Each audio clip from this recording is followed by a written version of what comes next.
I'm trying some new things with plotter painting. I generated a grid of circles in JavaScript. Each circle is exactly the same in the file, but when I plot them with paint, there's a subtle variety in every stroke. I experimented with brushing some water onto the paper, and I'm using these solid watercolor boards so it doesn't buckle when it's wet. I thought this technique might create some kind of interesting drippy areas, but it just sort of gave it quite a solid coverage, which was fine. So for the next section, I took the paint supply away and I watched as the brush just kind of kept going and going with almost no paint, creating this super light area with really repetitive, really like machiney marks.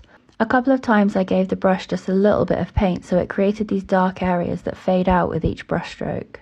I started on a gold layer with a thin brush and slightly smaller circles. After a few lines I thought it was looking a bit too uniform, so I recoded it to draw random different segments of each circle and set it going again. It still felt a bit controlled, so I swapped out a bigger brush. This I liked a lot better, but I wanted to bring back some of the order, so I coded another version that draws the same segment for each circle. Then I went back to the beginning to paint this way over the whole piece.